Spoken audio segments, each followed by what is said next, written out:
Halo pemirsa, salam sehat untuk kita semua. Jumpa lagi bersama saya Rini Kustiani dalam program Teras Negeri. Program Teras Negeri ini dapat Anda saksikan di kanal YouTube Tempo.co. Tamu kita hari ini adalah Bupati Bolaang Mongondo Timur, Provinsi Sulawesi Utara, Bapak Sam Syahrul Mamonto. Assalamualaikum warahmatullahi wabarakatuh, Bapak. Waalaikumsalam warahmatullahi wabarakatuh, Mbak Rini. Selamat datang di program Teras Negeri Tempo. Saya akan membacakan sekilas profil Bapak Sam Syahrul Mamonto. Beliau lahir di Modayak pada 16 Desember 1973 dan dilantik menjadi Bupati Bolaang Mongondo Timur pada 26 Februari 2021. Saya harus berhati-hati nih ketika menyebutkan Bolaang Mongondo Timur karena bukan Bolang, tapi Bolaang gitu ya. Selama kepemimpinan beliau, Kabupaten Bolaang Mongondo Timur berhasil meraih sejumlah penghargaan, diantaranya apresiasi kinerja terbaik tahun 2024 dalam Treasury Award dari Kantor Wilayah Direktorat Jenderal Perbendaharaan Sulawesi Utara, ya Pak. Kemudian mendapatkan predikat penilaian kepatuhan penyelenggaraan pelayanan publik pada 2023 dari Ombudsman RI, dan di bidang peningkatan kualitas sumber daya manusia, Kabupaten Bolaang Mongondo Timur menunjukkan peningkatan indeks pembangunan manusia dari 66,55 pada 2021 menjadi 67,95 pada 2023. Di sektor perekonomian, Kabupaten Bolaang Mongondo Timur memiliki kekayaan agrohortikultura. Ada cengkeh, pala, kelapa, kopi, dan ada sumber daya alam juga yang nanti kita bisa gali lebih dalam dengan Pak Bupati. Jadi tak perlu berlama-lama lagi, kita langsung saja berbincang dengan Pak Syahrul untuk mengetahui strategi pembangunan di Kabupaten Bolaang Mongondo Timur. Baik Pak, kita mulai dari sektor pertanian nih. Punya komoditas yang begitu luar biasa. Kelapa, pala, cengkeh, kopi yang ini sudah ada di sini ya contohnya ya. Kopi Robusta ya Pak? Robusta. Nah, bisa Bapak ceritakan ini pengelolaan atau pembangunan komoditas pertanian seperti apa Pak di sana? Silakan Bapak. Oke, baik. Tapi sebelumnya saya ingin lebih santai, lebih rileks ya. Silakan Bapak. Agar bicara dengan Ibu Rini lebih santai lagi kan? Siap. Ya. Tadi sebenarnya ada dua kehati-hatian yang harus gitu Pak. Apa lagi Pak? Lakukan. Yang pertama, kehati-hatian dalam menyebutkan Bolaang Mongondo, jangan sampai Bolang Mongondo. Kehati-hatian yang kedua, hati-hati mewawancari karena saya adalah mantan wartawan. Waduh, ini senior nih. Senior. Luar biasa. Kebetulan saya menjadi penulis itu jurnalis dari tahun 2020 sampai dengan 2008. Senior. Hampir 10 tahun saya berada di bawah Jawa Post Group. Oke, siap. Kami kalau Sulawesi Utara ada Manado Post, kemudian anak Manado Post itu ada koran Posko namanya. Oke. Saya latar belakang awal dari situ karena memang S1 saya jurusannya jurnalistik. Jurnalis yang jadi kepala daerah. Iya, oke. Mantap. Jadi tadi ditanyakan soal kopi ya. Yeah. Kalau kita bicara soal kopi, memang rata-rata Indonesia ini sekarang ini lagi menjadi penggila kopi. Betul. Di mana-mana di seluruh dari Sabang sampai Merauke orang bicara tentang kopi, tekstur Indonesia. kopi, aroma kopi yang begitu strong. Nah, orang pada tentu ingin menciptakan rasa yang berbeda. Betul. Nah, di Boltim sebenarnya ada yang sudah berbeda, Mbak Rini. Betul. Karena kopi yang di Boltim itu didatangkan langsung oleh orang Belanda. Oh, kopi dari Iya, Belanda. didatangkan oleh orang Belanda dari Liberika, negara Liberika. Terus makanya ada desa kami diberi nama Liberia. Ya betul, Liberia Kan? Timur, Liberia Timur kan? Modiak. Nah, asal usul kopi itu dari Liberika dibawa oleh Belanda waktu itu. Luar biasa. Jadi sekali. tahun 1900. Kalau saya pelajari dari sejarah orang Jawa yang datang ke Bolaang Mongondo Timur, Bolaang Mongondo tahun 1918 sampai tahun 1921. Nah, mereka datang, Belanda membawa orang Jawa untuk menanam kopi di sana. Ditanamlah di Kecamatan Modayak namanya. Bawalah orang Jawa ke sana untuk kemudian menanam kopi di sana. Dan mereka menanam di ratusan hektar di sana. Kopi mereka sampai sekarang masih ada, walaupun sudah dijadikan kopi sambung. Artinya kopi yang ada dipotong, kemudian dijadikan tunas yang baru. kopi. Dan ini ada beberapa Contoh ya. contoh dari. Jadi kami punya ciri khas karena kopi yang ada di kami dibawa langsung oleh Belanda Betul. pada tahun 19 11. itu malah 1911 ya. Iya. Ya, 1911 sampai di 1920-an berapa begitu. Luar Itu biasa. sejarahnya. Nah, ini petaninya kan orang Jawa, Pak. Betul. Tadi Pak sebutkan. Ada berapa banyak ini, Pak? Katanya ada banyak desa yang khusus desa penduduknya dari suku Jawa, Pak. Padahal ini kan di Sulawesi Utara, Pak. Iya, jadi Gimana, Pak? total di Kecamatan Modayak itu ada sekitar 7 desa yang memang populasinya orang Jawa semua. Oh, oke. Nah, mereka sebenarnya petani kopi. Mhm. Tapi di tahun 80-an, kopi itu sempat menjadi tanaman yang tidak laku. Trennya mulai turun. Iya, waktu ya. tahun 80-an, 85, 8. Akhirnya banyak orang yang memotong kopi itu dan dijadikan ladang. Oke. Jadikan Beralih ladang. ya. Beralih ke tanaman-tanaman bulanan yang lain seperti cabai, tomat segala macam. Tapi yang lain masih tetap mempertahankan itu. Iya. Masih tetap mempertahankan.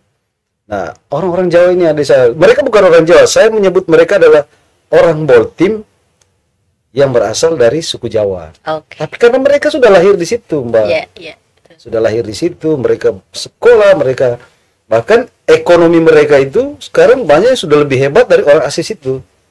Karena jiwa mereka itu memang luar biasa. Kerja keras. Pekerja keras dan memang sangat rajin, telaten mereka. Oke, berarti ada keanekaragaman budaya ya di Bolang, Mongondo Mongondo Timur. Timur. Ini lidah saya masih agak Iya. baliut nih. Iya.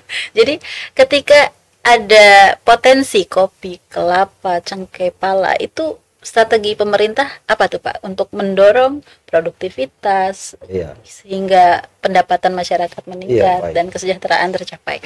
Iya, karena memang saya adalah seorang petani. Oh, jurnalis dan petani. Iya, saya bertani. Pekebun juga Benar-benar ya? berkebun saya. Oke. Dan kebun saya menghasilkan, walaupun kebun itu kecil, tidak begitu besar, hanya ada 1 hektar lebih, tapi saya manfaatkan betul untuk berkebun dan hasilnya ada. Saya berkebun menanam cabai sama tomat sama banyak lah macam-macam. Saya ini. Salah satu strategi pemerintah adalah memberikan pelatihan-pelatihan kepada masyarakat yang memang masyarakat khusus seperti misalnya petani cabai. Kita berikan pelatihan mereka. Latihan apa tuh Pak? Pelatihan-pelatihan bagaimana cara bercocok tanam yang baik, cara menanam cabai, merawat cabai, masa panennya berapa lama, kemudian bagaimana cara merawatnya mulai dari penyemaian sampai ke masa panen agar masa panennya lama. Oke. Karena cabai ini masa panennya tergantung perawatan. Kalau kita rawat dengan baik, masa panennya akan panjang dan lama. Iya, betul. Kalau kita tidak merawatnya, maka cuma 3-4 kali kita panen dia sudah selesai. Nah, itu yang kita berikan pemahaman kepada para petani. Kemudian juga dari pemerintah kan ada bantuan-bantuan seperti misalnya bibit cabai, peralatan juga pertanian, racunnya segala macam, semprotan segala macam, itu yang kami berikan ke petani untuk merangsang mereka dan produktivitas pertanian. iya, dan berhasil, Mbak. Ada beberapa petani yang secara ekonomi mereka sudah kuat, bahkan bisa menyekolahkan anak sampai sarjana, beberapa anak membangun rumah, membeli mobil. Luar biasa sekali. Iya, hanya dengan bertani itu, karena memang mereka tekuni dan itu pun ini oleh pemerintah, artinya didampingi oleh pemerintah. Tidak hanya kepada petani cabai, begitu lagi kepada petani kopi, begitu juga kepada petani sawah, kelapa. Kalau kelapa sih kami tidak begitu banyak, kecuali di pesisir. Ya, ya. Ini kan kita bicara kopi, karena Boltim itu ada 2 ini dia. Kita dapat Pegunungan dan pantai. Iya, pegunungan ya? dan pantai. Kalau pegunungan, nah ini kopi sama kemudian tanaman-tanaman hortikultura lainnya seperti kol. Ya seperti di Bandung lah, kalau lihat di puncak Lembang. Kami ada menanam petani bawang juga. Ada, kentang juga ada. Bahkan Boltim itu bisa disebut dapurnya Sulawesi Utara. Oke. Semuanya ada di situ. Komoditasnya Semuanya ada di dari situ. Jadi bisa disebut dapur Sulawesi Utara itu salah satu adalah Bolang Mongondo Timur, salah satu dapur dari Sulawesi Utara. Bahkan kita diekspor sampai ke kentang kita sampai ke Kalimantan, sampai ke Makassar dan sampai ke bagian timur seperti Irian Jaya, Papua. Oh, mantap sekali. Pak, ini pertanian tadi sudah kita kupas. Iya. Sekarang saya mau tahu tentang sumber daya alam yang lain, misalnya biji besi dan emas nih Pak. Ini Iya. Bolaang Mongondo Bolaang Timur Mongondo, juga iya. menjadi salah satu daerah penghasil emas, Pak. Iya. Tapi saya dengar juga tadi ya, tetap memperhatikan keberlanjutan lingkungan. Betul. Nah, itu gimana tuh Pak ceritanya? Oke. Jadi memang Bolaang Mongondo Timur itu sekarang lagi jadi sorotan. Ada beberapa investor yang melihat Boltim sebagai salah satu wilayah yang bisa menghasilkan mereka tentu ya. Nah, sebagai pemerintah tentu kami tidak menutup investor yang datang ke sini, tapi selama itu mereka datang dengan prosedur yang benar, bukan sebagai ilegal atau mereka harus prosedur yang izinnya segala macam, wilayahnya jelas ya. Nah, wilayah Bolaang Mongondo Timur itu memang dikelilingi oleh gunung yang bisa dibilang dari ujung Bolaang Mongondo Timur berbatasan dengan Tembagu sampai ujung yang berbatasan dengan Minas Tenggara itu memang gunung yang banyak menghasilkan emas. Karena terbukti Belanda saja datang menambang emas di Bolaang Mongondo Timur kan, dia meninggalkan nanam kopi. Iya, bisa saja Mbak, dia berkedok menanam kopi, ya. tapi dia justru mengambil sumber alam lain seperti mineralnya, biji-biji emas itu. Nah, sekarang ada beberapa perusahaan besar yang masuk ke Bolaang Mongondo Timur, ada bahkan yang sudah pasca tambang, sudah selesai pasca tambang, dan ada juga yang baru membuka. Untuk tambang-tambang besar seperti itu kan izin mereka itu harus di pusat, di kementerian. WIUP-nya namanya. WIUP-nya itu harus diurus di kementerian. Kami tentu sebagai pemerintah daerah mempersilakan kalau mereka sudah memiliki mengantongi izin, silakan. Pemerintah daerah tugas kami hanya mengawasi mereka agar jangan sampai mereka melakukan hal-hal yang bisa merugikan lingkungan dan masyarakat. Karena tambang ini sifatnya sementara masyarakat kami akan berada di situ selama-lamanya. Jadi kami akan mencoba memitigasi resiko-resiko. Jangan sampai ketika mereka misalnya perusahaan tambang besar ini pasca tambang dia meninggalkan kami, tapi dia meninggalkan dampak sosial yang besar. Maka itu yang kami sampai sekarang ini sedang kami lakukan terus pengawasan kepada beberapa tambang yang ada di Kabupaten Bolaang Mongondo Timur. Berarti pengawasan untuk kelestarian lingkungan, kesejahteraan masyarakat. Juga ada penambangan dari masyarakat secara tradisional Pak ya. Yang ada beberapa WPR di sana, wilayah pertamanan rakyat yang memang sudah dari zaman Belanda itu. Wilayah pertamanan rakyat itu seperti di Tebongon, kemudian di Lanut, kemudian di Mintu, itu tambang rakyat memang sudah dari zaman Belanda. Dan itu dikelola oleh rakyat dengan cara manual. Mereka kadang-kadang dapat, kadang-kadang juga tidak, tapi kalau dapatnya banyak ya mereka langsung bisa merubah ekonomi mereka dengan sangat cepat. Artinya pertambangan rakyat ini juga mengangkat kearifan lokal ya, tidak kemudian perampangan dan merusak lingkungan. Kalau pertambangan rakyat memang dilarang menggunakan alat-alat berat. Dia memang harus melihat kearifan lokal seperti misalnya menambang dengan cara konvensional. Ya. Ada misalnya yang gimana Pak? Mendulang, ada yang manual, misalnya membuat lubang dengan tangan, tidak menggunakan alat-alat berat, tidak menggunakan jackhammer atau eskavator atau segala macam. Tapi dan itu kalau mereka tambang dengan cara yang tradisional itu lama, lama. Ya bisa puluhan tahun itu bisa dimanfaatkan oleh anak cucunya, gitu. Dan ada juga ceritanya penambangan yang mengembalikan pasirnya Pak Clara. Ada satu keunikan di Kabupaten Bolaang Mongondo Timur, yaitu di Desa Motongkat. Seperti apa di sana tuh Pak? Jadi ada berapa ratus meter itu pesisir pantai kami yang ada di sana tuh, dia mengandung butiran emas di pantainya. Nah, pertama kami melihat bahwa ada aktivitas penambangan di situ. Sewaktu kami dilantik jadi bupati, saya memerintahkan SDM kami untuk melihat apakah ada kerusakan ekosistem bawah laut. Misalnya terumbu karang, koral kita kan terkenal bagus di sana. Jangan sampai, tapi ternyata mereka tuh menambang hanya ada di pesisir saja. Jadi di pinggiran pantai itu dia hanya terpaut sekitar 5 sampai 7 meter.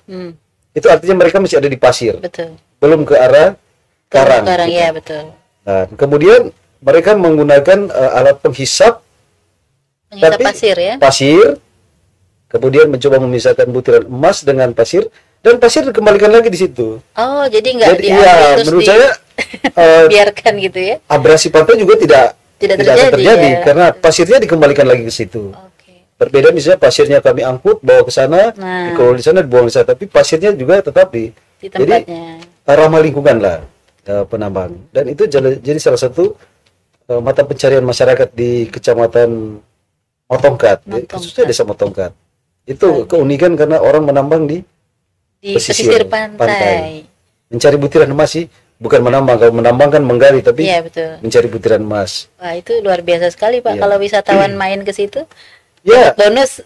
saya akan Butiran mengundang emas. teman-teman dari Tempo untuk mari ayo kita healing lah ke sekali ke Bola Mongondo Timur sambil melihat potensi wisata kita, potensi sumber daya lain yang mungkin bersama teman-teman Tempo Group bisa ada investor yang Melihat itu melihat dan itu dan bisa datang ke Boltim. Dan memang kami lagi membuka Boltim, membuka diri seluas-luasnya kepada investor. Tapi bicara pariwisata nih Pak, Bapak mau ngundang orang, infrastrukturnya gimana Pak? Udah oke belum Pak?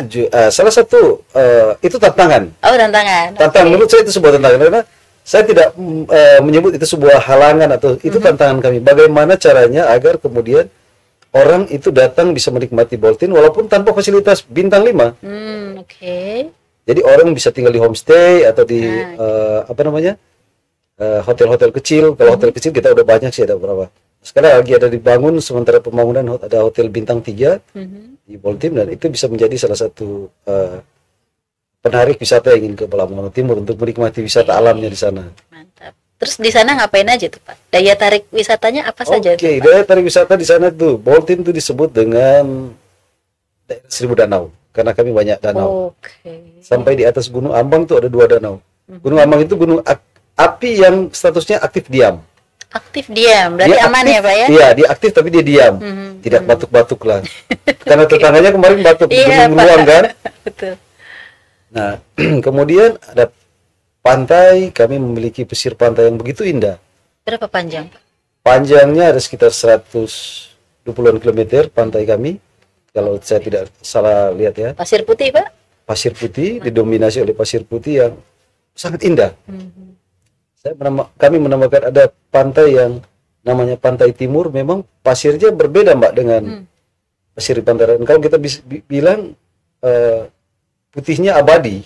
Oh, bisa begitu? Iya, karena memang putih seperti kertas. Ya, punya keunikan lain. Kemudian selain itu kita punya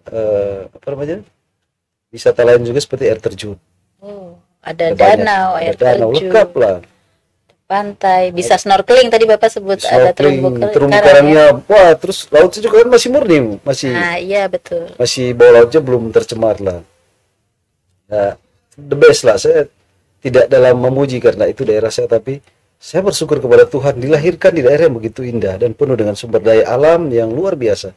Saya sangat berterima kasih kepada Tuhan karena bisa lahir dari tanah yang begitu subur. Banyak pulau juga ya pemirsa di sana. Banyak. Pulau-pulaunya itu luar biasa. Ada satu pulau Pak, lucu Pak namanya. Pulau Racun. Ya, Pulau Racun itu jadi gini. Pulau Racun itu pulau dia tidak besar, dia pulau kecil ya. Mungkin kalau dulu orang-orang tua kita mengambil kayu-kayu yang atau daun-daun yang bisa jadi racun untuk menangkap ikan. Ya. Jadi sebenarnya itu bukan racun ini sih, racun apa namanya? Tapi racun alami dari alam ya, untuk getah tangkap mungkin ikan. itu nggak jadi ditaruh di air mungkin ikannya mabuk.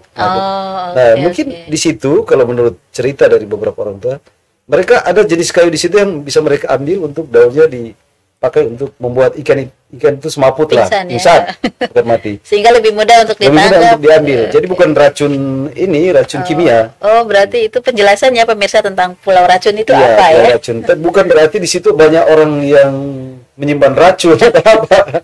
Namanya saja yang namanya unik sekali. Tapi sebenarnya tidak. Oh, berarti itu kita dengar langsung ya dari kepala daerahnya tentang apa itu Pulau Racun. Kemudian untuk daya tarik investasinya tuh di mana Pak? Kalau Bapak tadi mengundang investor untuk datang. Sebenarnya ada banyak kalau ingin berinvestasi di Pulau Mongondo Timur itu luar biasa. Saya sudah mengatakan bahwa sumber daya alam di sana itu luar biasa ya. Mulai dari pariwisatanya, mulai dari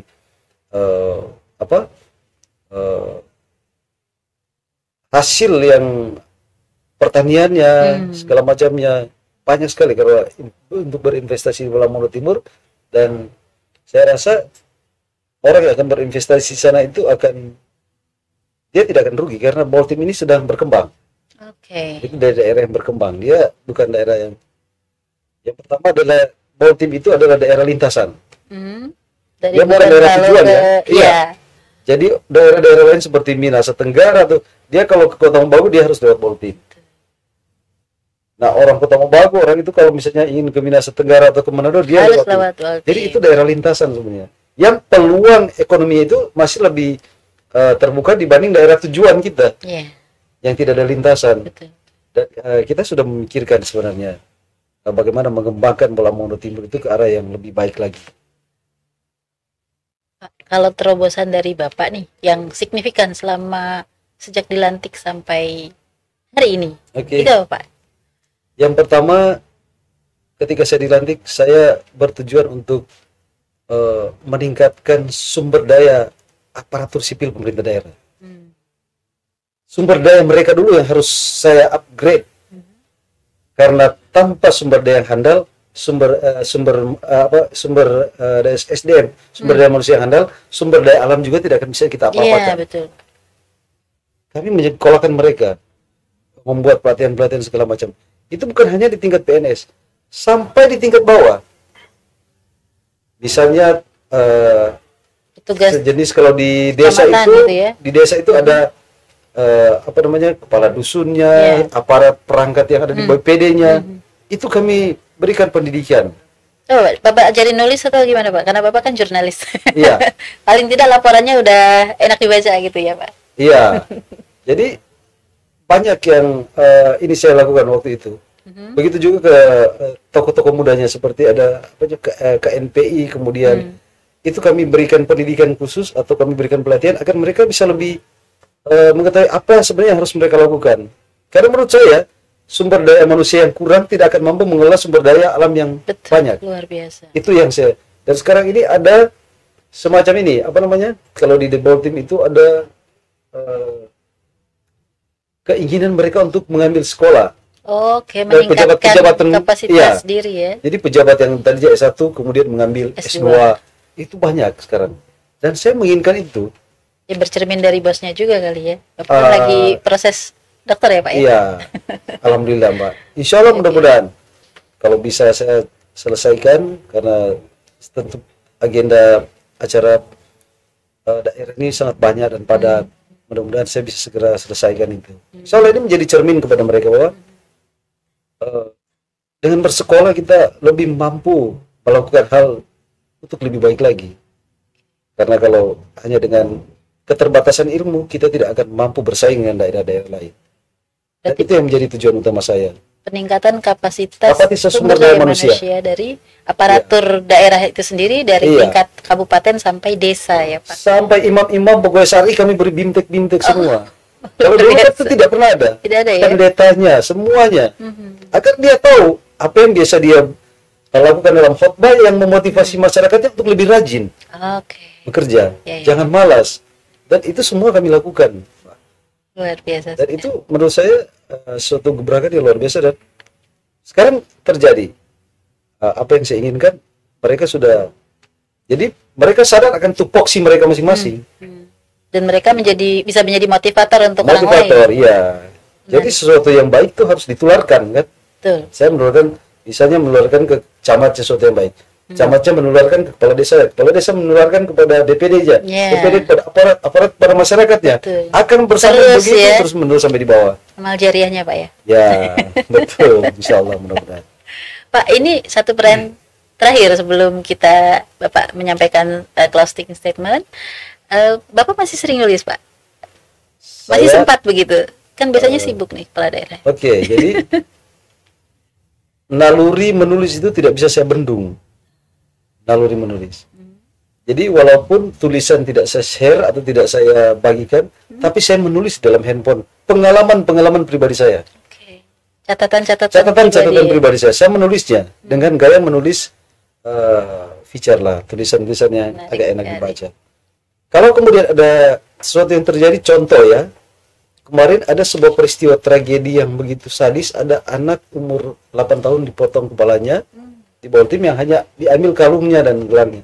Saya coba meresap itu dan menulis dengan gaya tulisan saya. Dan akibatnya tulisan itu viral. Viral, dan memang karena saya kan penulis, jadi orang bisa menikmati tulisan itu karena saya melihat kronologis awalnya. Bahkan sampai ikut dalam pembicaraan dengan Kapolri itu mencari tersangkanya. Itu proses menulis. Jadi walaupun di tengah kesibukan, saya menulis di catatan handphone saya. Menulislah tentang istri saya, tentang anak saya, tentang keindahan Belaang Mongondo Timur ya. Mungkin satu saat nanti akan saya jadikan buku. Luar biasa, Pak. Puisi juga saya sering menulis. Kalau puisi yang saya sering upload juga, ada beberapa yang saya coba share di media sosial. Medsos gitu. Jangan lupa, Pak, pelantikan di tengah pulau itu, Pak.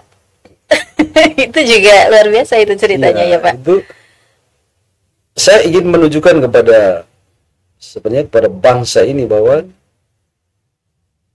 pemerintah harus melihat Baltim itu sebagai salah satu sumber daya Indonesia yang luar biasa. Saya melantik beberapa pejabat di tengah pulau dengan begitu indah, pasirnya begitu putih, dan saya rasa kalau mungkin pun ini akan dilihat atau didengar oleh presiden pasti akan mencari tahu di mana sebenarnya Baltim ini. Di Sulawesi Utara. Di Sulawesi Utara. Dan saya berharap dengan media ini pemerintah bisa melihat Baltim bahwa ada sebuah sumber daya besar yang tersimpan di sana. Keindahan alamnya, sumber daya alamnya itu luar biasa. Tentu dengan diberi kesempatan seperti ini, mudah-mudahan para menteri bisa melihat ini dan pemerintah mencari bisa lihat Baltim itu di mana, Pulau Mongondo Timur itu di mana. Jangan lupa infrastrukturnya juga kan, sehingga lalu lintas saya sebenarnya berterima kasih kepada pemerintah pusat yang saat ini memberikan dukungan kepada kita dengan membangun jalan-jalan nasional kita kan. Ya, betul. Itu udah hampir semua itu udah dibuat oleh pemerintah. Itu luar biasa.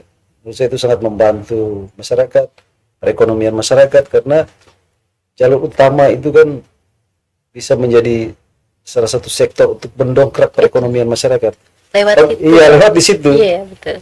Jalurnya tidak akan jauh. Betul. Mereka bisanya ingin menjual hasil pertanian mereka atau apalah begitu. Lebih efisien lagi. Sehingga harga juga bisa lebih terjangkau begitu. Tentu harga yang bagus dengan operasional yang sedikit kan mereka untungnya agak besar ya. Betul, Pak. Tapi kalau jalannya rusak segala macam itu kan waktunya juga terbuang. Waktunya terbuang dan operasionalnya tinggi. Betul. Gitu. Ujung-ujungnya kesejahteraannya harus tercapai itu, Pak. Iya. Baik, Pak. Ini luar biasa sekali kita ngobrol santai. Tapi sebelum saya tutup ini, Pak, saya mempersilakan Bapak untuk menyampaikan closing statement kepada pemirsa Teras Negeri Tempo. Oke. Baik, ini sesuatu yang sangat spesial saya diundang ke tempat ini ya. Kemarin waktu dapat undangan, ini sih bukan closing statement menurut saya, tapi saya curhat dari Tempo. Bangganya saya mendapat undangan dari Tempo. Luar biasa, terima kasih, Pak. Dan tentu ini adalah support yang diberikan oleh teman-teman media sekelas Tempo. Ini koran yang legendaris di Indonesia. Mengundang saya ini sesuatu penghargaan besar, dan saya sangat senang bisa berada di tempat ini, diwawancarai oleh Pak kita yang saat ini, dan tentu mudah-mudahan ada manfaatnya bagi Kabupaten Pulau Mongondo Timur. Insya Allah. Ya, itu yang paling saya inginkan ketika misalnya mereka melihat podcast ini dan bisa mendengar potensi apa dan ada yang tertarik ke Baltim, itu karena koran Tempo yang memberikan peluang kepada. Amin, Pak. Dan insya Allah mudah-mudahan saya juga akan mengundang teman-teman Tempo khusus untuk melihat sepotong surga yang dilemparkan Tuhan ke muka bumi. Ada di Belaang Mongondo Timur. Ada di Belaang Mongondo Timur. Mantap. Terus ya, kita tunggu undangannya, Pak. Iya, mungkin itu penyampaian saya terakhir. Kami juga mengucapkan terima kasih atas kesediaan Pak Syahrul telah hadir di program Teras Negeri Tempo. Pemirsa, demikian bincang-bincang bersama Bupati Bolaang Mongondo Timur, Bapak Sam Syahrul Mamonto. Program Teras Negeri akan kembali dengan sejumlah kepala daerah yang memberi inspirasi untuk kemajuan negeri.